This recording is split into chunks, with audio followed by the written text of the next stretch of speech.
안녕하세요. 딸바책방 DJ 앨리스입니다. 오늘도 지난주에 이어서 책 어쩌면 이상한 몸 이야기를 해보도록 하겠습니다.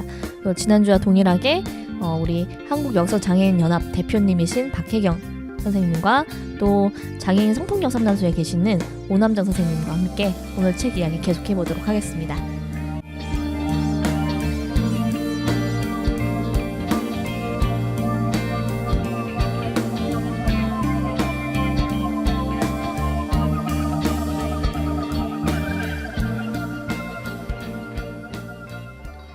그래서 이게 뒤에 저희 다음 할 얘기는 활동보조 얘기랑 되게 맞닿아 있어서 제목은 나는 남의 손이 필요합니다라는 글이거든요. 그래서 활동보조를 받을 때 활동보조를 해주시는 분과 나와의 관계, 주도권, 자존심 이런 얘기를 하시거든요.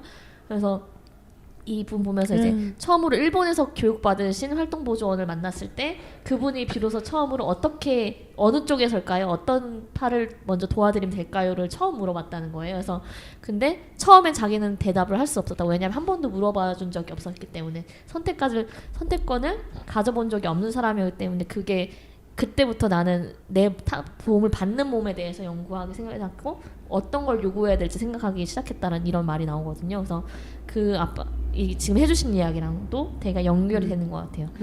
그렇죠. 사실은 그 활동보조 이 제도가 생기면서 2010년 5월 시범 사업으로 생기기 시작하면서 사실은 전국에 있는 모든 중증 장애인들이 그분들의 역할이 사실은 가사 지원, 이동 지원, 그다음에 신변 처리거든요.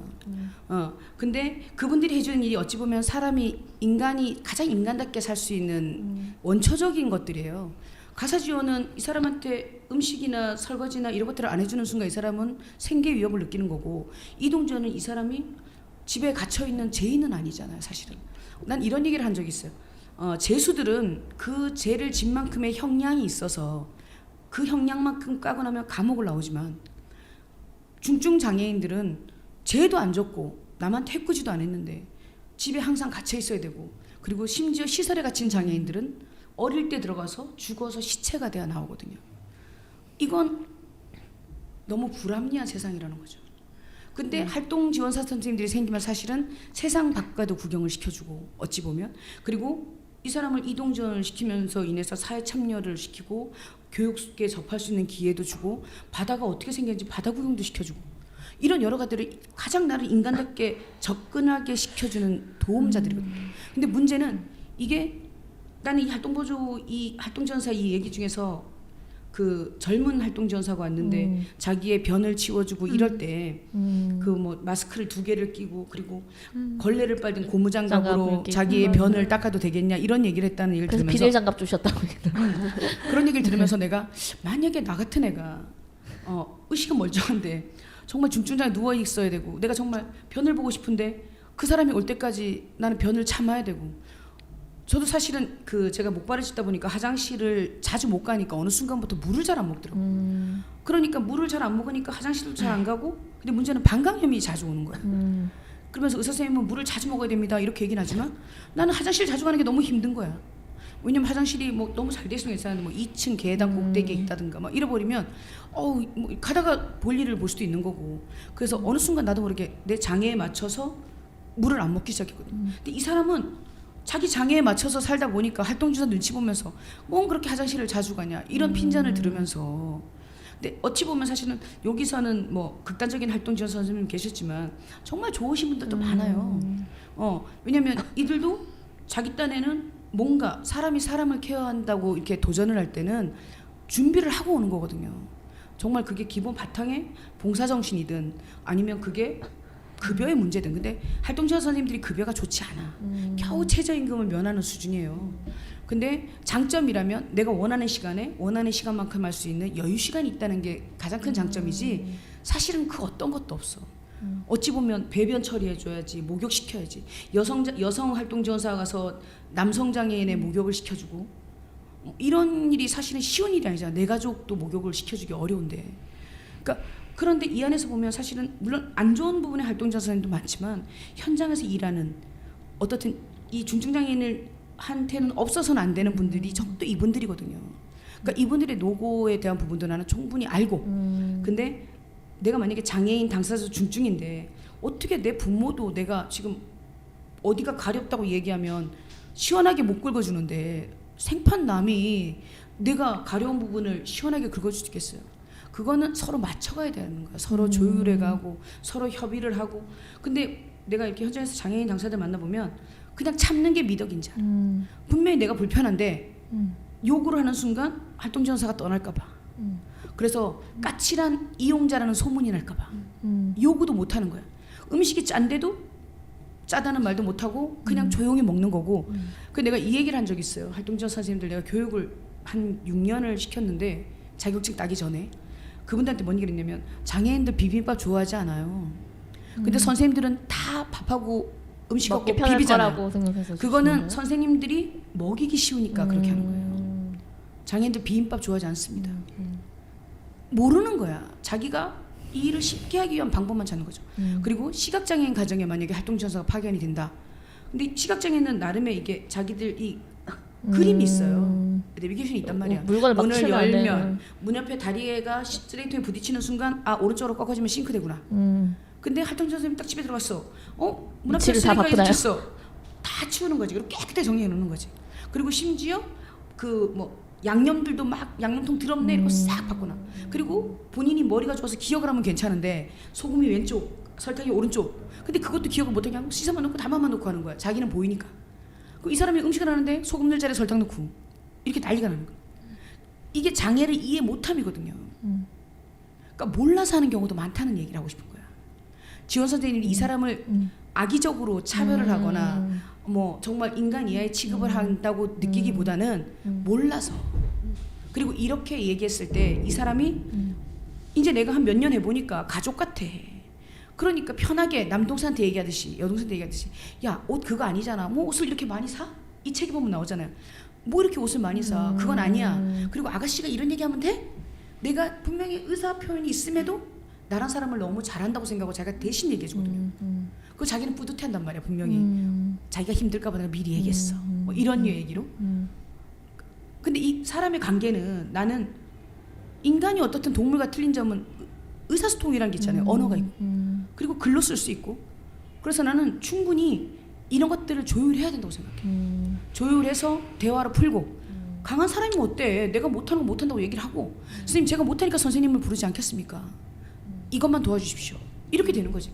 그 대신 상중 하중에 내가 이거는 상으로 치겠지만 이 부분에 대해서는 내가 포기하겠습니다. 그렇다면 사실은 조율이 된다고 생각하거든요. 근데 어떤 이용자는 나는 다 상이야. 당신은 내 덕분에 먹고 사는 거잖아. 이러면서 갑질하는 장애인 이용자들이 많아요 사실은. 그래서 인간 이하의 취급을 받고 가정부와 파출부의 취급을 받고 떠나는 사람들도 있어. 그러니까 이게 사람이 서로 상대적으로 조율을 하고 서로 이해를 하고. 그리고 나는 사람이 선천적으로 악하다는 생각은 하고 싶지 않아. 우리 쌤들도 악한 사람들은 아니야. 근데 몰라서 그래. 그리고 얘기를 안 해주니까 이해를 못한 것뿐이라고 생각해요. 근데 이 얘기를 하고 이해를 시켰는데도 뭐 안 된다. 그럼 그 사람은 바꿔야지. 이 사람은 변할 준비가 안 돼 있는 사람이니까. 근데 어쩔 수 없이 활동보조 제도는 정말로 중증 장애인이 세상에 나올 수 있는 가장 좋은 제도예요. 그리고 그나마 가장 인간답게 나의 권리를 주장하고 배변이나 그 다음에 목욕이나 자기 위생관리를 그나마 보장받을 수 있는 제도예요. 사람이 사람을 통해서.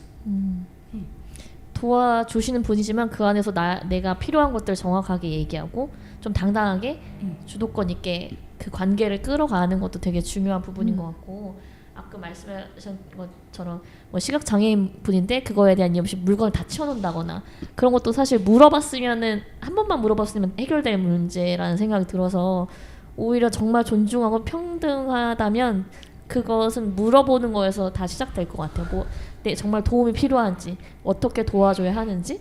그리고 또 오히려 도움을 필요하지 않을 수도 있고 그냥 물어봐주는 게 가장 그 의사를 묻는 대상이라는 거, 그게 제일 중요할 것 같아요. 근데 사실은 비장애인들이 가장 큰 이렇게 잘못 무조건 생각하고 있는 도와주려고 오점이 뭐냐면 이 사람은 장애가 있는 사람이라 돌봐줘야 되는 사람이야. 그러면 관계를 그렇게만 설정하는 것 그렇죠. 같아요. 처음부터 설정을 하고 접근을 하기 때문에 나는 도와줘야 되기 때문에 내가 메인인 거야. 내가 머리인 거지. 내가 브레인이야. 그러니까 당신은 머리 쓰지 마. 내가 지시하면 내가 다 알아서 할게. 나한테 얘기할 필요도 없어. 내가 다 알아서 해줄 거니까. 왜냐면 나는 그 브레인 머리가 되기 위해서 여기 온 사람이니까. 이런 생각을 하고 접근하니까 문제인 거예요. 근데 사실은 제가 다리가 될게요. 내가 당신의 다리가 될게요. 당신이 머리를 쓰십시오. 그래서 저한테 얘기를 해주세요. 당신이 장애가 되는 부분이 손가락이라면 내가 그 손가락에 장애를 느끼지 않을 만큼의 손가락이 되드릴게요. 그렇게 접근을 한다면 사실은 불협화음이 일어날 수가 없는 거예요. 근데 나는 이 사람이 손가락을 다쳤어도 나는 머리가 되길 원하니까 지적질하는 사람이 되는 거예요. 그리고 내가 다 판단해서 내 각도대로 내 아이를 키우듯이 엄마가 너 핑크색 옷 좋아하지? 엄마가 좋아하는 색깔이니까 그냥 입히는 거지. 그게 사실은 잘못된 가치관에서 들어가는 거예요. 접근 자체가. 근데 아까 살쌤한테 내가 딱 얘기했잖아요. 내가 도와줘야겠네요. 이게 아니다. 뭘 도와드릴까를 물어보십시오. 그럼 그거는 동등한 인간으로서의 개념이 되는 거예요. 뭘 도와드릴까요? 전에 도움이 필요하신가요?부터 물어봐야겠죠. 그렇죠. 혹시 제가 도울 일이 있습니까? 당연히 도움을 줘야, 나는 비장애니까 도와줘야 하는 사람으로 생각하니까 더 불편해지고 부담스러워지는 면도 있는 건데, 관계를 그렇게만 생각하면. 그렇죠. 아까 잠깐 예를 든 것처럼 힘들게 중증장애 문을 열고 나와서 이제 나갈 준비를 하는데 갑자기 안으로 밀어넣어주면 난 다시 나갈 준비를 해야 되는 사람이 되는 거니까. 아니, 여기 선택권에 대해서 얘기 나오는 것 중에 아까 생리를 여동생이 장애를 가진 여동생이 한다고 생각하니까 언니들이 도망가 버리자, 뭐 애 안 낳을 거니까 수술시키자, 이런 얘기도 나오면서 그분이 나는 머리를 한 번도 길러본 적이 없다는 얘기가 나오죠. 네, 언니들이 머리를 감겨줘야 하기 때문에 언니들이 편한 방식으로 해왔다는 것들을 보면서, 이렇게 중증 장애인 같은 경우에는 온전하게 그 케어를 해주는 사람의 의사, 또 편한 방식으로만 가세였고, 선택권을 요구하는 건 되게 이기적인 행동이 된다고 해야 될까요? 그렇지. 그냥 쥐는 주는 대로 먹어. 나 오늘 짜장면이 먹고 싶어요 이러면 야 집에 밥 있어 그냥 먹어. 이런 최소한의 선택권도 주어지지 않는다는 걸 좀 놀랐던 것 같아요. 저도 이제 얼마 전에 어른이 되면이라는 영화를 봤는데요. 그 안에 주인공도 똑같은 이제 그런 이야기였어요. 그러니까 누구나 자기 삶을 주체적으로 선택하고 권리하고 누릴 권리가 있지만 단 한 번도 스스로가 선택할 수 있는 적은 한 번도 없었다는 거에서 그렇구나라는 생각을 했어요. 누군가 보호자, 그다음에 그 사람을 케어하는 사람 기준에 맞춰서 그렇게 살도록 만들었고 그거에 모두 따르도록 만들었다는 거죠. 근데 마치 그 당사자가 그걸 선택한 것처럼 우리 눈에는 보여진다는 거죠. 근데 사실은 그게 본인의 선택이 아닌 나를 케어하는 사람, 보호자의 기준에 맞춘 그런 선택이었다는 거죠. 그래놓고 그 보호자의 기준은 매우 만족을 하겠지. 그렇죠. 난 이 정도 했어. 나는 정말 이 정도면 난 최선을 다하라고 있는 거야. 이렇게 되는 거야. 제가 전에 시설을 한번 이렇게 그 경찰관하고 이렇게 방문을 했는데 여기 시설 안에 여자와 남자가 있다는 거예요. 그리고 12명이 있대. 근데 딱 들어갔는데 다들 머리가 스포츠 머리야. 내가 봐도 여기는 여자가 없어. 아니 여자분이 어디 계세요? 이랬더니 이쪽 줄은 여자고 이쪽 줄은 남자래. 근데 다 머리를 쇼카트를 쳐놓으니까 누가 봐도 여성 거기 입소자는 없는 거야.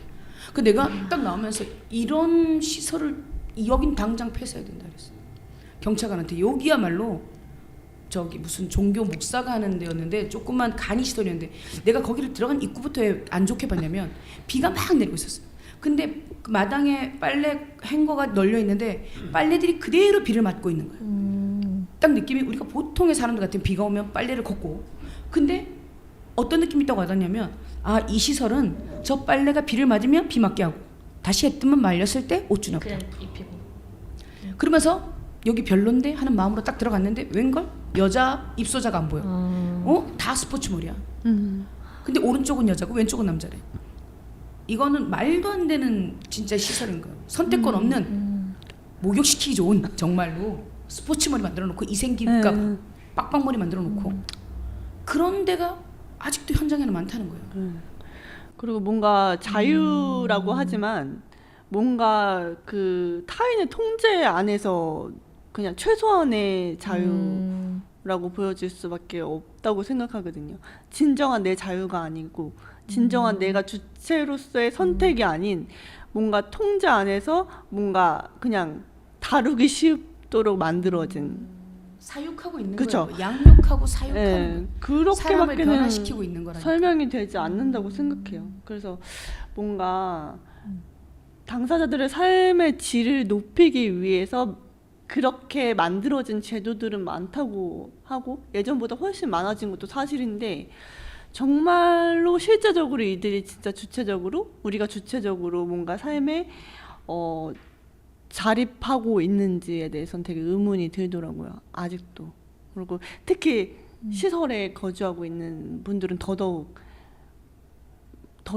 뭔가 남들의 그 통제 속에 살고 있는 거잖아요. 여전히. 그렇죠. 사회복지 종사자나 원장이나 뭐 그런 사람들에 의해서 나의 일정표가 정해져 있는 거니까 9시에 아침밥, 12시에 점심, 6시에 저녁, 9시에 취침 이런 것들이 평생을 리플레이 되고 있습니다. 시설이라고 말하는 곳들은 다 그런 시스템이겠죠. 물론 네. 편리를 위해서 만들어지고 뭔가 좀 더 세밀하게 뭔가 케어를 위해서 만들어졌다고 하지만 그것도 사실은 정말로 진정한 케어나 진정한 보호나 개개인의 이런 삶을 것들이 아닌 거죠. 독립적으로 네. 풀어갈 수는 없으니까 그렇죠. 그렇죠. 그러니까 시스템 안에서 들어가는 정해져 거죠. 있는 시스템이 무너지면 관리하기가 어렵다는 게 분명히 이해는 되지만 사실은 우리도 오늘은 늦잠 자고 싶고 아침 먹고 싶지 않을 때가 있잖아요. 근데 시설에 있는 애들 무조건 다 일어나서 그 시간 되면 음악이 나오면서 이불을 개고 그 시간 되면 쫄쫄이 동시에 얹어서 밥을 먹어야 되고 이런 것들이 정해져 있다는 거야. 그러니까 이게 감옥과 다르지 않다는 거죠. 그래서 지금 현장에서는 탈시설을 외치지만 그렇죠. 인간답게 밖에 나와라. 그래서 이제 사회가 책임을 지자는 거지. 그리고 지역 사회와 구성원들이 책임을 지자. 그게 사실은 이제 흔히 얘기하는 장애인 탈시설화 운동인데 어떻든 사람은 사람답게 나 오늘은 한식 먹기 싫어. 나 오늘은 중식 먹을래. 이 정도의 결정권은 가질 수 있는 거잖아. 우리가 점심 때 우리 오늘 뭐 먹을까 하고 고민을 하듯이.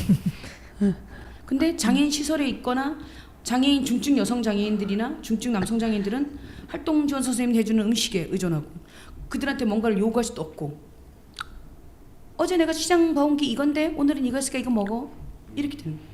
근데 특히 언어 장애까지 있다? 그럼 나의 의사는 더더욱 내보일 수가 없는 게 되는 거지. 뭔가 되게 그 안에서도 뭔가 그러니까 탈시설을 해서 독립적으로 산다 해도 그 안에서 정말 수많은 고충과 한계는 부딪힐 것 같아요. 그리고 그 한계 속에서 또 서로 이렇게 뭔가 활동보조인이랑 함께 뭐 합의를 해야 되거나 조율을 하는 과정에서 얼마나 수없는 고충과 나 혼자 스스로 고민하고 몇 번을 다 이걸 말해야 될까 하는 참을까 뭐 이런 것도 그런 이제 그런 고민의 연속이 일어날 것 같고. 근데 나는 사실은 그것도 좋은 자극이 될 수 있다고 생각해요. 그 당시에는 아픔일 수도 있지만 저 사람이 내가 장애가 있어 무시하나 보다. 그래서 나의 의사를 묻지 않나 보다. 그리고 나를 왜 이렇게 막대할까? 이런 것들이 있지만 내가 그것들에 대해서 고민을 하고 그것들에 대해서 불합리함을 느끼면서 나도 변해갈 거고 다음에 이분이 그렇죠. 떠난 다음에 또 누군가가 새로 왔을 때는 그분한테는 내가 불합리했던 A라는 사람에 대한 얘기를 B한테 할 수도 있는 거니까 나는 적절한 자극도 필요는 한데 아까 일부에서 얘기했던 것처럼요. 그거처럼 사실은 자극도 여성장애인이든 남성이 장애가 있다고 해서 너무 온실 속의 하초로 평생을 책임질 수는 없다고 생각을 해요. 사람하고 부딪히고 사람한테 상처도 받고 그래야 사람이잖아. 그게 정말 사람인 것 같아요. 우리가 장애가 없어도 사실은 사람들하고 싸우고 그 사람하고 삐지고 절교하고 이혼하고 그게 장애가 있어서 벌어진 일들이 아니잖아요. 근데 사실은 한 번 이혼한 사람은 두 번째 결혼할 때 고민하잖아. 내가 이 사람하고 살고 또 이혼하면 어떡하지? 왜냐면 첫 번째 가정을 깼다는 경험이 있기 때문이거든. 그러니까 두 번째는 신중해질 수밖에 없는 거야. 그러니까 장애인도 마찬가지라는지 얘가 틀릴지는 모르지만 첫 번째 활동호 선생님을 통해서 난 이런 불합리함을 겪었다면 두 번째에서는 내가 미리 초반부터 기선을 잡아야겠다 하고 준비하는 교훈을 얻을 수 있다는 거죠. 경험하지 않으면 모르는 것 같아요. 그러니까 경험함으로써 또 얻어지는 것들이 있어서 경험이 꼭 나쁜 것만은 아니라고 생각해요. 저도 부딪히면서 내가 실제로 체험하면서 또 경험하면서 느껴지는 것들이 있고 또 그게 또 내 생각이나 가치관을 또 성장시키는 또 밑거름이 될 수 있다고 생각하기 때문에 꼭 상처로만 남는다고는 생각하지 않거든요. 그게 또 오히려 더 좋은 또 내 인생에 또 뭔가 가치관을 형립할 수 있는 그런 또 계기가 된다고도 생각하기 때문에 근데 사실 살아보니까 그런 것 같아. 사람이 무슨 문제에 부딪히고 좌절을 한다는 건 그 문제에 대해서 내가 또 무언가를 얻은 교훈이 생긴다는 얘기예요. 그리고 수학 문제처럼 문제가 있다는 건 분명히 답은 있거든요. 나는 내가 만약에 내 앞에 지금 아무리 힘든 일이 생겨도 아유 내가 또 이걸 통해서 또 배우겠지. 그래. 다음에 내가 저런 사람들 안 만난다. 이제 처음에 딱 선별할 수 있어. 뭐 이제 이러면서 웃고 넘어가는데 그렇게 되기까지는 수없이 많은 문제들에 부딪히고 그 문제들을 통해서 내가 변했다는 거죠. 근데 중증장애인 역시도 내가 내 맘대로 아무것도 못 하는데 저 사람이 나의 손과 발과 혀가 돼야 되는데 그걸 안 해주면 서운할 수밖에 없는 거예요. 근데 활동 지원사 제도는 정말로 장애인계에 어찌 보면 장애인 당사자의 혁신이라고 저는 생각해요. 그래서 중증 장애인도 살 속으로 밖으로 나올 수 있게 한 정말 좋은 제도라고 생각해요. 그게 이제 지금은 아직 2010년에 시작했으니까 뭐 이제 20년? 아직 10년이 채 안 됐지만 그래도 이 사업이 많은 문제들이 있었고 많은 문제들이 돌출됐기 때문에 그 돌출된 문제가 10년만 지나면 아마 이제 제대로 좀 체계화되고 자리가 잡히지 않을까 이런 생각은 해요. 네, 지금 저희가 얘기했던 활동 지원이라는 게 그 다음 장에도 좀 이어지는 것 같아요. 3부의 경계를 넘는 몸이라는 건데 결국 이 경계를 넘어서 탈시설을 하던가 아니면 사회로 나가려면 이 활동 지원이 보조가 돼야 이게 가능한 조건이잖아요. 그래서 이어서 노동과 또 탈시설 얘기를 해볼게요. 그래서 이제 노동하면서 이제 노동을 하시는 뭐 이제 자동차 딜러를 하시는 여성분도 나오고요. 또 모자를 만들면서 노동 여성들의 발달들의 이야기도 나오고 그래서 저는 이 부분을 보면서 노동하는 여성 또 장애 여성을 있다는 거 또 그런 여성들을 상상해 볼 수 있다는 것만으로 저한테는 의미가 있었던 부분이었던 것 같아요. 그리고 어떻게 가능하지? 안 될 거야 라고 생각했는데 사실은 다 각자의 방법으로 이미 해 나가고 계시는 여성분들이 계셨다는 거 또 생각해 볼 수 있고 또 이미 지금 이 자리에 와 계신 두 분도 이미 노동하시는 분들이시고 그런 부분들을 좀 많이 생각을 좀 해보게 됐는데 어떠세요? 노동에 대해서 장애 여성분들이 어떤 노동을 선택하실 수 있고 보통 어떤 일들을 주로 하시는지 그런 것들이 혹시 있을까요? 제가 사실은 잠깐 얘기했지만 저는 제가 직장을 구했을 때 사실은 여러 가지 문제에 부딪혔다 그랬잖아요. 근데 제가 23살 봄이 딱 됐는데 테레비에 한 줄 광고가 쫙 지나가는 거예요. 일산의 장애인 직업학교에서 국비 무료 장애인 훈련생을 모집한다는 광고였어요. 근데 저는 고향이 강원도 주문진이거든요. 그때만 이제 지금처럼 이제 대관령 신도로가 아니라 옛날 옛길 구비구비길이었어요. 근데 우리 엄마가 보는 나는 이런 조직사에 기숙사 생활할 만한 아이가 아니었던 거야. 워낙 성격도 좀 이렇게 앙칼졌고 그리고 내 장애를 그 당시까지만 해도 받아들이지 못할 정도의 그런 누구든지 덤비기만 해. 난 싸울 준비가 돼 있어. 이런 류의 성격이었기 때문에 우리 엄마가 내가 거기 간다 그랬을 때 반대를 했어요. 난 일산이 어디에 있는지도 몰랐어. 강원도 워낙 촌여자였기 때문에.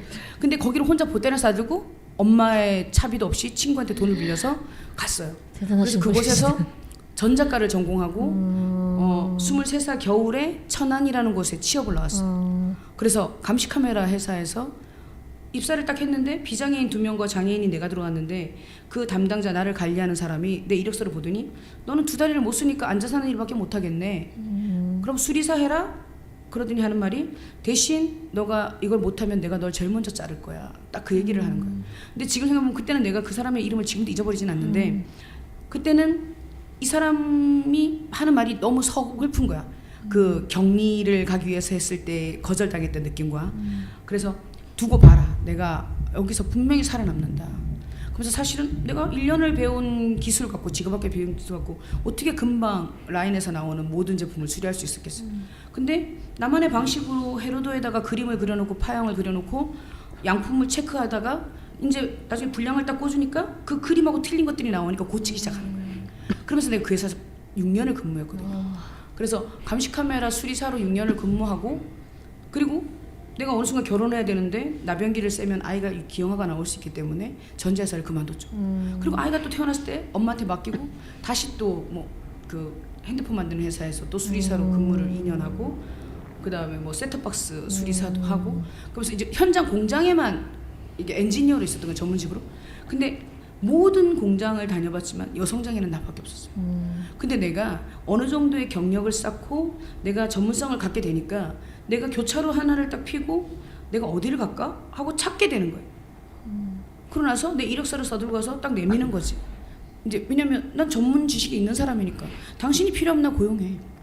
근데 그 다음 말은 우리가 한 번도 장애인을 고용해 본 적이 없어서 비장애인들하고 어떻게 어울릴지 모르겠습니다. 이런 류의 얘기들이 나오는 거죠. 그런 노동 현장이 내가 이 얘기를 왜 하냐면요. 나의 히스토리를 얘기하려는 게 아니라 어쩔 수 없이 비장애인들은 장애인에 대해서 몰라요. 그리고 이 사람이 어느 정도의 능력을 갖고 있는지도 몰라. 근데 만약에 내가 나같이 이렇게 좀 성격이 센 아이 같았으니까 그래 두고 봐. 내가 너한테 이거 잘한다는 얘기 들을 거야 하고 오기로 했지만 만약에 보통 여성장애였다. 여리여리하게 집에서 온실하초처럼 내가 봐서 우리 그랬으면 내 생각에는 나 여기 못 다닐 것 같아. 이 사람 무서워서 못 다니겠어. 엄마 나 그만둘래요. 이랬을 거라는 거지. 내 자신이 일단은 나올 준비가 돼야 되는 거예요. 노동 현장에는. 그리고 그 안에서 사실은 나한테 좋은 사람만 있지는 않잖아요. 나한테 너 장애인이라서 이거밖에 못하는 거야? 이런 얘기는 정말 아무렇지 않게 듣는 얘기가 되는 거고 그리고 야 너 장애인이니까 급여 적어도 되지? 심지어 발달장애인 아이들 같은 경우에는 최저임금이 적용 대상이 아니에요. 왜냐면 얘네들은 보호작업장을 다니면서 분명히 생산품을 생산하면서도 이거를 교육이다. 얘 훈련받고 있다는 명목으로 하면 최저임금하고 전혀 상관없이 20만 원, 30만 원을 줘도 돼. 하루에 몇 시간을 부려먹어도. 그게 노동 현장이란 말이에요. 그런데 지금 보면 장애가 있다는 이유로 너 일 못할 거야. 너 장애 때문에 물건도 못 나르지. 너 캐리어 못 움직이지. 이렇게 돼버리면 얘는 그냥 그렇게 여기서 보면 급여 뭐 2천 얼마, 2만 3천 원이 1급이었다. 모자 만드는데 나는 옆에서 만드는 사람 모자 만들 때 라벨 붙이고 이거 했다. 발달장애인 얘기가 나오잖아요. 그 얘기처럼 사실은 그인 거예요. 내가 그만큼의 전문성을 갖지 않으면 나는 그리고 내가 누군가와 정말로 상처받을 준비를 하지 않으면 노동 현장에 접근은 정말 어려워지는 거예요. 근데 그러려면 내가 일단은 전문 지식이 있든가 아니면 그들이 이길 만큼의 교육 수준이 있든가 그런 것들이 준비가 돼야 된다는 거예요. 그랬을 때 노동 현장에 진입이 쉬워지는 거예요. 제가 일부에서 잠깐 독일에 갔다 온 얘기를 했잖아요. 그 독일에 갔더니 독일은 30년 전부터 여성장애인들을 위해서 장애와 상관없이 여성장애인의 직업 전문을 키우고 그리고 어릴 때부터 학교를 아예 여성장애인이 중증이면 그 장애나 이런 것들에 맞춰서 훈련을 시키더라고요. 그리고 1970년대부터는 아예 그 여성장애인 그 중증일지라도 그 장애와 상관없이 이 여자가 접근 못하는 여성장애인 접근 못하는 부분에까지 준비를 해놓고 장애인을 맞춤에 맞춰서 케어를 해요. 근데 우리나라는 장애인 직업학교는 있지만 직업 남성 중심의 훈련 중심이거든요. 군대 갔던데 여기서 책에서 나오는 거 보니까 달리기 시키고 저도 새벽 5시에 일어나서 직업학교 1년 다닐 때 새벽 5시에 일어나서 운동장 한 바퀴 돌고 10시 되면 불 끄고 무조건 자야 되고 근데 지금 생각해보면 내가 어떻게 해서 1년을 내가 나올 때 졸업할 때 그랬어요. 내가 여기서 1년을 견디면 어디 가서도 10년도 견딜 수 있어 그랬어요. 그 장애가 심한 아이들을 운동장을 한 바퀴 돌게 하고 그리고 새벽 딱 일어나서 음악 소리와 함께 그때 터보의 음악이 나왔는데 나는 그 음악 지금도 잘 안 들어. 기상송이었거든. 그러면 앞에 줄 쫙 맞춰놓고 똑같은 잠바 입혀놓고 자 이제 운동장 돈다 그러고 잡초 뜨더라고. 지금으로 생각하면 인권유리냐 장애인. 근데 그 당시에는 그게 아무렇지 않은 세상이었다. 그렇죠. 그래서 내가 지금 생각해보면 진짜 군대였던 것 같아. 난 거기서 1년 동안 훈련을 받았지만 한편으로는 나의 자율성은 한 번도 없었던 것 같아. 근데 이 여기에서 대상 작가는 그 자기의 사례를 얘기한 사람 발달장애인이었잖아요. 근데 나는 사실은 지적장애는 아니잖아요. 발달도 아니고. 나는 신체적인 장애만 있을 뿐이지 그럼에도 그거를 견디기가 어려웠단 말이에요. 근데 발달장애인들 같은 경우는 어떻든 아이의 같은 지능을 갖고 있기 때문에 본능적인 행동들을 좋아하는데 본능을 통제한다는 거잖아. 그러니까 더 견디기 어려울 수 있다는 거예요. 근데 노동 현장은 장애인이 무조건 접해야 되는 거야. 왜냐면 그 금액을 얼마를 받든 상관없이 노동 현장에 진입해서 비장애인과 똑같이 아니면 장애인과 같이 일을 해도 그 안에서 나는 또 하나의 사람이 되는 거예요. 생산을 할 수 있는 생산의 주체가 될 수 있는 거예요. 그러면서 내가 번 돈이 적을지라도 그 돈을 갖고 내가 슈퍼에 가서 과자 하나 사 먹을 수 있고 누군가의 용돈을 줄 수 있고 이런 내 주체의 자존감을 가질 수 있게 되는 거야. 그래서 노동 현장은 자립에서 가장 중요한 현장이에요. 내가 돈이 있는 순간 나는 집을 얻을 수 있고 집에 돈을 낼 수 있는 사람이 되고 내 자신을 위해서 무언가를 살 수 있는 주체가 되기 때문에 일단 경제 활동은 정말 중요해요. 장애인한테 있어서. 그럼 발달 장애인 같은 분들 이런 노동이 어쨌든 복지 차원으로도 접근해 볼 수 있는 건가요? 그러니까 보호작업장 같은 경우에도 사실은 일본 같은 경우에는 그 보호작업장도 시설이라고 보거든요. 이제 탈시설로 빼야 된다. 이거는 훈련과 경험의 문제는 아니다 이렇게 얘기를 해요. 근데 우리 같은 경우에는 보면 이 보호작업장도 안 좋은 인식이 있음에도 지금 점점 거기를 들어가고 싶어하는 이용자는 늘어나고 있거든요. 부모들이 거기에 보내고 싶은 거야. 그렇게라도 애가 아침에 회사 다녀오겠습니다. 이렇게 나가게 하는 모습을 보고 싶은 거지. 그러니까 그런 것들이 저는 그렇게 생각해요. 발달장애인 뭐 장애와 상관없이 어떻든 아침에 눈을 뜨면 내가 갈 곳이 있고 그리고 내가 돌아올 곳이 있는 게 가장 기본적인 삶이 돼야 된다고 생각해요. 노동을 할 수 있는 것도 하나의 권리로 접근하시는 거죠. 그래서 노동권을 외쳐요. 우리는 그 저희 홈페이지 보셨겠지만 여성장애인 노동권도 외치거든요.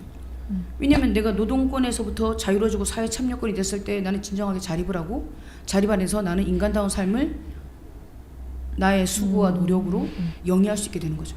근데 일이나 직장을 생각할 때 두 가지가 있는 건데 이렇게 노동 사람들께 살 수 위해서 최소한의 노동이라는 생각도 있고 어쩌면 경쟁이라는 측면도 있잖아요. 그래서 두 가지를 생각하기가 혼란스럽다고 보면 그러면 장애인과 비장애인이 있을 때 경쟁에서 이길 수 있을까? 그런 공정한 통해서 일자리가 어떻게 배분돼야 되는 거지? 라는 생각도 했고 만약 여기 비장애인만큼의 전문 지식을 갖게 된다면 쉽게 말해서 그래. 내가 다리가 불편해서 나는 앉아서 하는 일밖에 못해. 그렇다면 나는 내가 앉는 순간 비장애인하고 똑같은 사람이 되는 거예요. 그 업무에 내 장애에 맞는 내 장애가 전혀 문제가 하는 그 업무에 제대로만 배치를 한다면 나는 비장애인하고 경쟁에서 질 이유가 없어. 내가 졌다면 그건 내가 노력을 안 한 거예요. 그런데 나보고 내가 목발을 짚고 있는데 짐을 날라라, 포장을 해라, 박스를 날라라 이러면 나는 못하는 거예요. 그럼 나는 비장애인하고 아무리 경쟁을 해도 100이면 100 다 질 수밖에 없는 현장인 거예요. 그러니까 이 장애인 당사자를 어디 구역에 어떻게 배치하냐 그것도 어떻게 보면 리더의 몫이겠죠. 이 사람이 두 다리를 못 쓰는 장애인이 앉아서 하는 일에 대한 것들을 전문화시켜서 가르쳐야겠구나.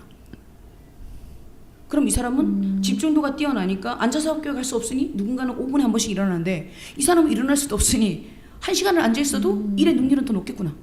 그런 직업 가이드를 적절하게 해주실 분들도 그렇죠. 되게 필요하겠네요. 그 장애 특성 직업 설계, 그 다음에 이 사람이 어디 부분에 어떻게 배치되면 좋을지에 대한 것들을 잡아주는 사람이 필요하죠. 지금 현재 그런 역할은 어떤 분들이 학교 고등학교 선생님들이 하시나요?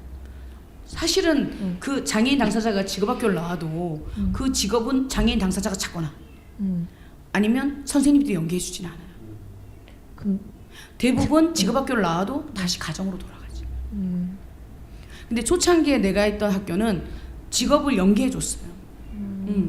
그래서 그나마 나를 일산에서 천안까지 데려갈 수 있었던 거예요. 두 분은 중증 장애인이 아니시니까 그래도 선택권이 훨씬 더 많은 축에 오히려 저도 상급이기 때문에 중증이에요.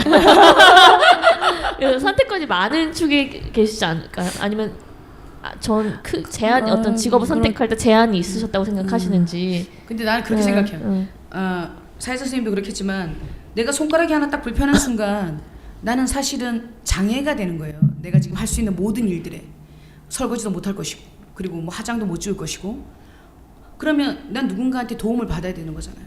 그러니까 내가 이 얘기를 왜 하냐면 뭐 쉽게 말해서 엄마를 부르든 남편을 부르든 불러서 당신이 이 설거지 끝내주세요라든가 아니면 내가 밴드를 바르고 고무장갑을 끼고 끝까지 끝낸다든가 아니면 오늘은 기분이 별로라 설거지 안 할 거야 하고 나온다든가 이 얘기는 뭘 얘기를 하냐면 근데 누군가는 이 손가락 하나가 내가 누워있는 장애인보다 더 심하게 와닿을 수 있다는 얘기를 하고 싶은 거예요.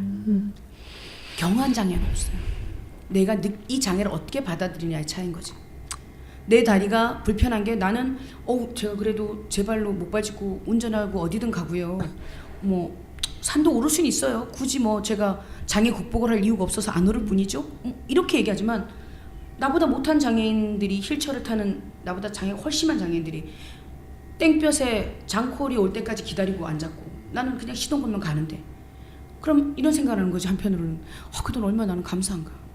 그런데 내가 아는 언니는 손 하나 손가락 2개가 없는데 내 장애하고 똑같다는 거야.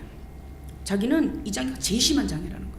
그러니까 내가 내 장애를 어떻게 받아들이냐에 따라서 나의 신체적 장애는 내가 느끼고 있는 정신적 장애를 능가할 수 있다는 거죠. 그러니까 경한 장애, 중한 장애는 없고 내가 6급이라도 원래 장애 등급이 1에서 6까지 있는데 6급이 최고 경한 장애예요. 경한 장애일지라도 내가 이게 정말 누가 봐도 1급보다 심하다고 느끼면 이건 심한 장애. 그건 누구도 판단할 수 없다는 얘기라고 싶어요. 그렇기 때문에 내가 선택의 폭이 넓다? 그렇지만 역시나 폭이 넓어도 내가 내 스스로 도전을 못하는 마음을 갖고 있고 그들을 만날 준비가 안 됐으면 나는 중증장애인인 거예요. 그것과 이어서 이번에 장애 등급 폐지됐잖아요. 그 7월 얘기를 1일자로 같이 좀 폐지됐죠. 해주시면 좋을 것 같아요. 이번에 보니까 뭐 장애 등급이 중증 경증으로 표시되고 장애가 심한 자, 경한 자, 뭐 이렇게 심하지 않은 자 이렇게 됐다는데 사실은 모르겠어요. 저는 장애 등급제 폐지가 30몇 년 만에 된 거라고 들었는데 일본이 원래 장애 등급제거든요. 우리는 어쩔 수 없이 이상하게 일본의 이런 잔재들을 따라서 받고 저는 폐지된 거에 100% 찬성을 해요. 그런데 지금 활동 지원 제도처럼 분명히 이리쿵 저리쿵 하고 문제들은 계속 도출될 거예요. 왜냐면 만약에 이 활동 지원 지금 장애 등급제가 뭐 네모난 벽돌이었다면 이게 계속 모가 나가고 깨지고 금이 가고 하면서 동그랗게 공으로도 변할 수 있는 거고 그렇기 때문에 지금은 제가 이게 뭐 뭔가를 논하기에는 왜냐면 이거를 시행하고 있는 보건복지부조차 아직은 정확하게 이 사업이 어떻게 방향성 있게 나갈지 앞으로 그리고 과연 정말 등급제와 상관없는 전에 등급제가 있을 때는 이러이런 서비스적인 것들이 지원하기가 쉬웠다면 선별할 수 있는 능력이 있었다면 지금 이걸로 경증과 중증을 했을 때 서비스 전달 체계가 정말 그 누구 하나 소외되지 않게 그들한테 갈 수 있을까 하는 고민들을 할 거라는 거죠. 그리고 그 인정조사표에도 보면 여성장애인의 성인지 감수성이나 여성장애인이 중증일 때 아이를 케어하지 못하는 부분이나 가사적으로 도움받아야 되는 부분은 들어가 있지 않거든요. 활동지원 제도 안에 사실은 당사자 중심의 케어만 돼 있어요. 그 여성장애인이 혼자 사는 미혼모다 그리고 아이를 키우고 있다. 그 아이에 대한 부분은 없어. 왜냐면 지원사들한테 뭐라 했냐면 당신들은 활동지원사로서 장애인 당사자를 보고 가는 거다. 다른 사람들 거는 해줄 필요가 없다. 이렇게 교육을 시키거든요. 그게 지침에 또 돼 있고 근데 사실은 아이도 케어를 해야 되는 거란 말이에요. 엄마가 못한 역할을 그 당사자가 못한 역할을 커버를 해줘야 되는 건데 활동 선생님이 이렇게 얘기하지. 저는 선생님만 돌보면 됩니다. 저한테 아이까지 얘기하지 마십시오. 이러면서 현장에서 이게 다툼이 일어난단 말이에요. 근데 이번에 장애 등급제 폐지되면서 사실은 그 체크리스트 안에 보면 여성 장애인이 아이를 양육할 수 있는 부분이나 이런 것들은 전혀 없어요. 이 여자가 중증으로 장애 등급으로만 봐도. 근데 이제 체크를 하면서 시작하면서 이제는 이 사람이 받고 있는 서비스를 줄이기도 하고 높이기도 할 거란 말이에요. 근데 사실은 대부분의 모든 제도가 높이는 순간 예산은 많이 나가고 줄이는 순간 예산은 적게 나가기 때문에 대부분 줄이려고 할 거란 말이에요. 그러다 보면 이제 당사자가 누리던 것들을 뺏기는 시점이 온다고 느끼게 되면 분명히 소음이 생기고 잡음이 생기고 기존 제도가 더 낫다는 얘기도 나오겠죠. 근데 이건 나는 이 시기에 필요했던 정책이라고 생각해요. 또 한 번 세상이 변하기 위한 또 하나의 가도기적인 시대 장애인 또 이 패러다임을 바꾸기 좋은 그런 때가 되지 않았나는 생각도 해요. 결국은 폐지 자체에 중점이 두는 게 아니라 앞으로 어떻게 정말 잘 적용해 나갈지가 더 중요하다는. 그렇죠. 35년, 36년 가까이 끌고 오던 등급제가 없어졌는데 어떻게 하루아침에 1년도 안 되고 이제 몇 달 된 이 법이 정말 정상 궤도를 달릴 수 있겠어요. 그건 욕심이지. 사실 저는 처음에 장애 등급제가 있으니까 오히려 더 필요한 사람한테는 더 많이 가고 그렇게 오히려 더 좋은 제도가 아닐까 생각했는데 이 노동에 관련돼서 얘기하시면서 장애 등급제랑 부양 의무제가 폐지돼야 장애 여성들이 정말 살아갈 수 있는 좋은 기반이 된다고 해서 이게 어떤 지원하기 위해서 만든 제도일 텐데 왜 이런 그 어. 노동 현장에 가보면 이 사람이 만약에 일을 할 때 1급입니다. 제가 장애 1급이면 고용을 안 해요. 그렇죠. 1급이란 얘기는 중증이란 얘기거든. 근데 3급이에요 이러면 중증이라도 뭐 이 정도면 괜찮네? 그런 것들이 있다는 거죠. 면접을 볼 때부터 면접 기회까지 사라지는 거예요. 제가 장애가 있는데요 이러면 그럼 몇 급이십니까? 이게 1급입니다. 아 죄송합니다. 저희는 중증 장애는 좀 어렵습니다. 그러니까 또 한편의 차별을 맞긴 하죠. 노동 현장으로 나갈 때는. 근데 또 다르게 뒤집어 보면 이 사람이 등급이 없이 갔는데 봤을 때 너무 심하잖아. 그러면 또 선생님 장애 너무 심한 것 같아서 저희는 안 되겠습니다 하고 돌아설 때 그 좌절감은 또 이 사람 몫인 거지. 그러니까 이게 저는 뭐 어떻든 이 서비스 전달 체계나 아니면 등급제로 인해서 사람이 대면을 하지 않은 상태에서 누군가를 배제하는 거 그런 부분으로는 그런 문제 의식에서 이 폐지가 시작된 건가요? 아니면 처음에 문제는 그거였죠. 우리가 무슨 뭐 고기도 아니고 등급을 등급이라는 줘야 게 된다. 우리가 뭐 삼겹살, 목살 아니면 뭐 A도 아닌데 너 비인간적인 거 아니냐. 이게 사실은 기본 인권에 대한 부분으로 시작하는 거죠.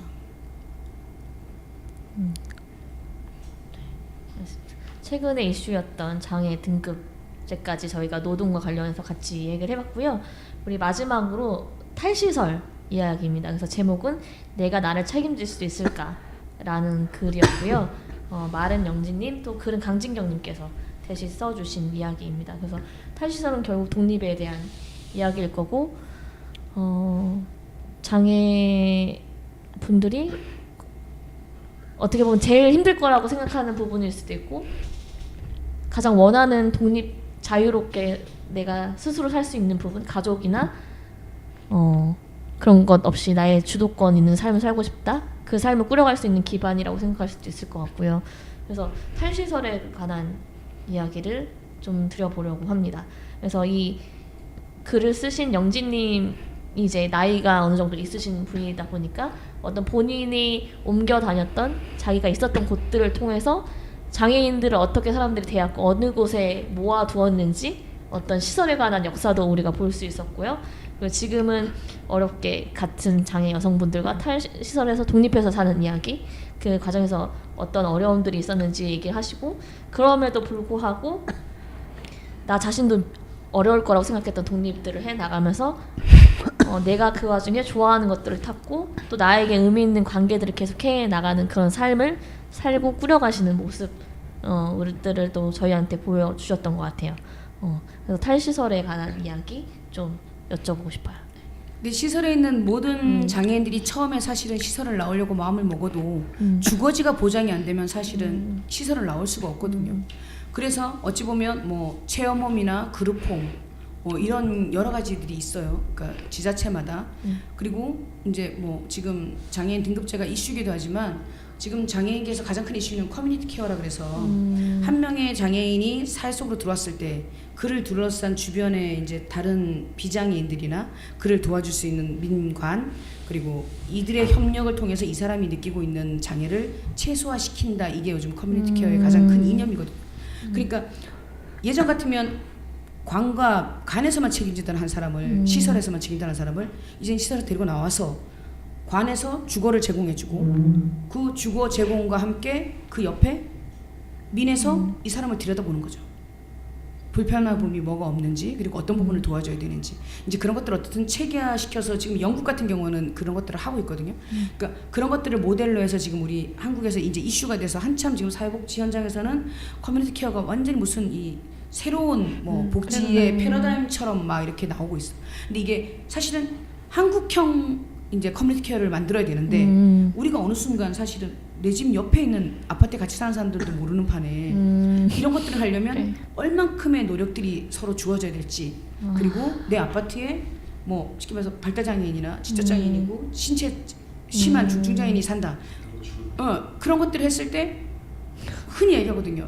이제 나 집값 떨어져. 너가 이사 오는 순간 이런 얘기들을 또 접할 수 있는 거고 근데 그런 것들을 얼마나 이해해 줄 수 있는 사람들이 있을 것이며 그런 것들에 대한 이제 그런 것들이 다 이제 만들어져야 되는 거죠. 히스토리처럼.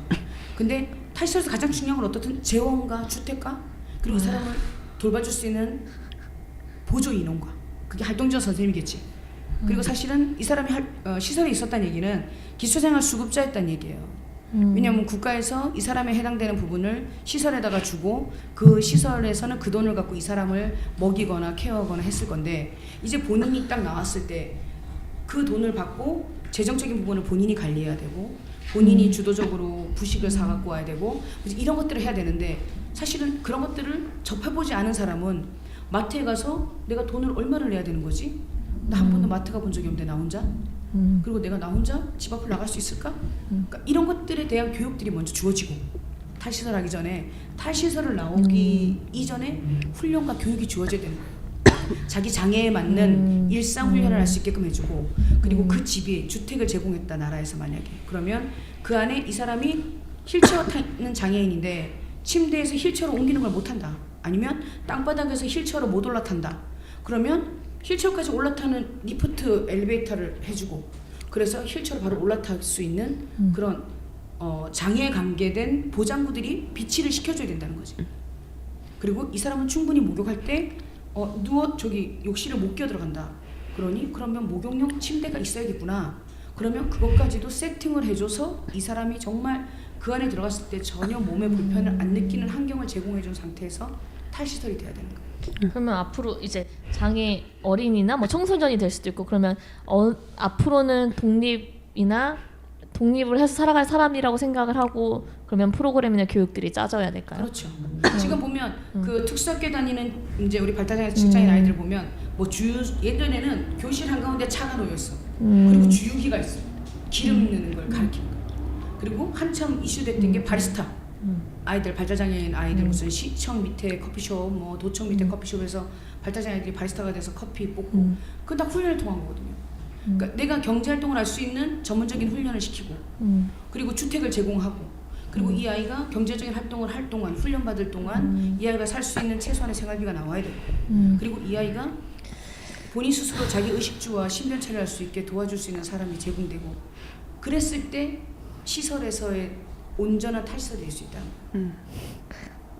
그래서 그거 갑자기 머리가 아파. 그래서 그거를 눈과 간이 같이 한 사람을 감싸는 커뮤니티 케어로 해보자 이렇게 얘기해야 되는 거야. 한 10명은 필요하지 않을까요? 몇 명이 필요한 인원은 중요하지 않는 것 같고 인식을 바꾸는 게 쉽게 말해서 내가 오늘 활동 선수 못하는데 옆집 아줌마가 내가 해줄게 이러고 들어와서 밥 먹여주고 설거지해주고 갈 수 있는 거잖아. 그리고 내가 돈이 없는데 저기 슈퍼 아줌마가 저기 나중에 돈 나올 때 줘 이러고 외상 줄 수 있는 거고 그건 어려운 일이 아니라는 거야. 정해져 있지 않다는 거예요 저는. 그러니까 누군가가 인식을 바꿔지는 순간 그게 도움의 주체가 되고 그 사람 주위에 10명이 붙을지 100명이 붙을지 그건 달라질 수 있다는 거예요. 그리고 그 10명이라는 인원이 만약에 관에서 뭔가 보조금을 받고 이 사람을 케어하기 위해서 급여를 받는 사람들이라면 그 금액은 크겠죠. 그런데 100명의 사람이 옆에 주위에 둘러싸여 있는데 관에서 누구 하나 도움을 주지 않아도 되는 사람들이야. 그럼 이 사람은 나라에다가 뭔가의 큰 예산을 수행하는 사람이 되지 않을 수 있게 되는 거니까 그러면 더 많은 사람이 그 예산을 갖고 나올 수 있는 거죠 시설을. 근데 아까 잠깐 얘기했지만 무조건 나와야 돼. 왜냐면 내가 아침 밥 안 먹고 싶은 날 있으니까 내가 새벽 운동 안 하고 싶은 날 있으니까 기상송 들으면서 깨기 싫으니까 그럼 일단 탈시설 밖으로 나오는 게 더 좋은 방향이라고 생각하지 모든 장애인인가요? 근데 아니면 또 그런 건 있어요. 시설에 있어야 되는 장애인이 있다고 부모들이 얘기하는 사람들이 있어. 그러니까 뭐 쉽게 말해서 발달장애인 중에서도 그 돌발 행동이 너무 심하고 공격성이 심한 아이들이 있어. 막 등치도 크고 막 그러다 보니까 막 사람을 때리고 밀치면 막 활동 지원 선생님 날아가고 뭐 이런 아이들이 있어요. 그런 애들은 사실은 시설에서 케어하는 게 나을 수 있지. 전문적인 그 아이의 장애를 정확하게 파악하고 있고 사회복지사 선생님이 그 아이를 통제할 수 있으니까. 뭐 통제라는 게 좀 비인간적으로 들릴 수는 있지만 그래도 이 아이가 누군가한테 회가 되지 않는 행동을 할 수 있으니까. 잘못하면 확 쳐갖고 뭐 이빨이 나가게 할 수도 있고 그건 그 아이가 원하지 않은 장애에 따른 특성으로 인한 거였기 때문에 그런 일들은 사실은 어쩔 수 없이 있어야 되는 아이도 있다고 생각을 해요 저는. 그런데 적어도 우리가 서비스적인 부분 아까 제가 손가락에 다친 뭐 장갑을 끼고 예를 들었지만 그런 것들이 주어지면 충분히 시설에 없어도 되는 사람까지 들어가 있으니까 문제라는 거예요. 혹시 탈시설을 관련해서 상담도 들어오시나요, 선생님? 아 그런 상담은 탈시설에 중점을 두고 상담을 요청한 경우는 없고요. 보통 성폭력 피해자 이제 당사자니까 오히려 보호시설에 입소를 해야 되는 이제 그런 문의를 하는 적은 있어도 탈시설을 문의받은 적은 없었던 것 같아요. 혹시 준비하시는 분들이 계시나요, 탈시설을? 탈시설 같은 경우는 자립생활센터나 전국에 있는 자립생활센터나 아니면 그 근처에 그 시설이 속해 있는 그 뭐 동사무소나 아니면 뭐 시청이나 구청이나 이런 데서 사실은 장애인 복지과 쪽으로 문의를 하죠. 그러니까 제가 이렇게 할 준비를 하고 있는데 됩니까? 근데 그게 그 시설에 있는 사람은 자기 스스로 탈시설을 사실은 쉽게 못 내뱉어요. 그렇죠. 주위에 있는 만약에 가족이나 친지나 아니면 지인들이 반대를 이 사람을 아니지 내보내고 싶다고 얘기를 하죠. 얘가 이제 혼자 살 준비가 돼 있다 그러니 좀 도와주십시오 이런 걸 문의라는 거지. 장애인 본인은 본인이 사실은 거기에 너무 익숙해져 있어서 그리고 내가 과연 나가면 잘 살까? 내가 이 다른 사람들과 혼자 독방을 쓰는 것도 아니고 체험홈을 가도 2명, 3명 있을 텐데 내가 그들과 잘 지낼까? 이 책에서도 그렇거든요. 2명, 3명과 처음에 월세방을 얻어서 살았고 그들하고 지낼 때 힘들었다 이런 얘기가 있어요. 그러니까 나의 장애를 그들이 일방적으로 도와줄 수 있는 것도 아니고 내가 그들한테 짐이 될 수도 있는 거고 이걸 잘할 수 있을까? 이런 고민들 때문에 사실은 시설을 나오고 싶어도 못 나오는 장애인들이 있다는 거죠. 그렇죠. 근데 만약에 그 시설을 나오고 싶을 때는 부모나 아니면 누군가가 지인이 야, 너 정도의 장애면 나가서 충분히 살 수 있어. 아니면 장애인 단체에서 그 자립을 원하는 이런 중점적인 단체들이 시설을 찾아가서 이렇게 뭐 자꾸 이렇게 얘기하고 변화시켜갖고 데리고 나올 수 있는 거죠.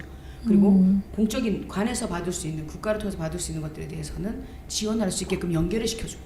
오히려 장애분보다 이제 기관이나 이런 쪽에서 더 적극적으로 제안을 하고 그게 어떻게 가능한지를 좀 더 적극적으로 보여줘야 된다는 그러니까 시설 말씀이실까요? 자체 내에서 사실은 이 사람 정도의 장애면 우리 시설을 나가도 잘 살 수 있을 거야 하는 마인드를 가진 먼저 시설자들이 있어야 된다는 거죠.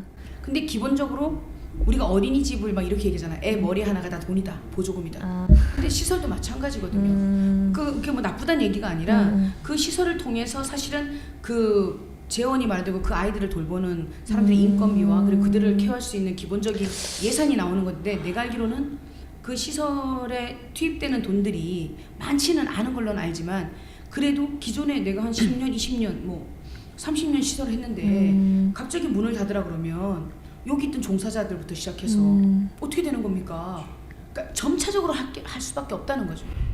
시설들이 있기 때문에 이미 적극적으로 탈시설을 그분들이 유도하진 유도할 만한 입장은 아니겠죠.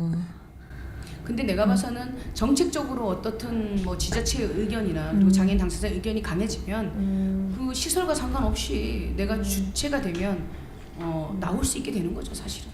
그래서 저희 이야기를 좀 마무리해볼 건데 선생님 혹시 더 좀 꼭 얘기하고 싶으신 부분이 탈시설에 관해서 충분하게 이야기 나눴다고 생각합니다. 그러면 저희 마지막 질문이 오늘 팟캐스트 참여한 소감 어떠셨는지랑 이 책을 추천하고 싶은 사람이나 어떤 대상에 대해서 얘기해주고 마무리하거든요. 그래서 그 얘기를 하고 이제 제가 마무리 멘트하고 마무리를 할게요. 그래서 저희 이제 마지막 질문들을 좀 드리고 두 분을 좀 보내드려야 될 것 같아요. 그래서 오늘 팟캐스트 참여해주신 소감 좀 여쭤보고 싶고요. 그리고 이어서 이제 이 책을 좀 꼭 봤으면 하는 사람이라든지 어떤 분들이라든지 그런 분들이 좀 떠올리신다면 그분들 얘기 같이 해주면서 저희 딸바책방 좀 마무리 좀 해볼게요.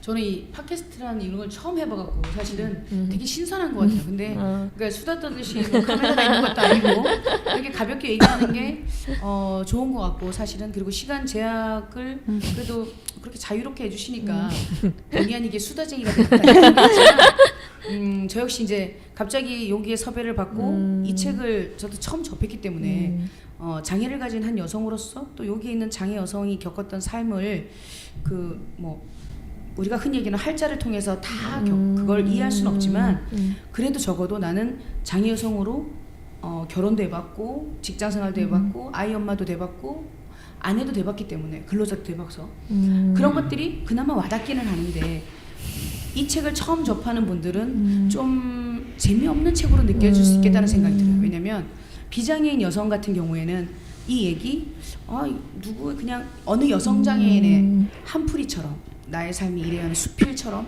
해고로처럼 보일 것이고 장애를 가진 여성이 읽으면 나도 이래 살았는데 이 시기에는 이랬구나. 나만 이런 게 아니었구나 하고 위로를 좀 받을 수 있을 것 같고, 근데 장애 여성한테는 위로와 그리고 젊은 여성 장애인한테는 삶에 좀 앞을 걸어가는 조언이 됐으면 좋겠고, 비장애인 여성과 혹시나 남자분들이 계시다면 여성 장애인의 그 성적 결정권과 그리고 여성 장애인의 삶을 내 엄마의 삶만 들여다봤다면 내 엄마의 삶이 아닌 장애를 가진 여성의 삶도 한번 들여다볼 수 있는 좋은 기회가 아닐까. 그리고 여성의 기본적인 뭐 심리적인 부분, 뭐 젠더나 섹스나 그리고 뭐 근로적인 부분 이런 것들 다 나온 것처럼 그런 것들이 좀 더 나한테 와닿지 않을까. 그리고 비장애인 여성이 봤을 때는 좀 지루할 수 있고 내가 모르는 세상 얘기일 수 있지만 그래도 장애를 가진 여성은 또 이런 어려움 속에 노출되어 사는구나 하는 경험의 의미로 한번 읽어보면 정말 좋은 책이 아닐까 하는 생각이 들어요. 나도 결국에 모든 분들이 대신 저라는 책이죠. 맞아요. 아이들이 결론은 모든 분이 보라는 얘기죠.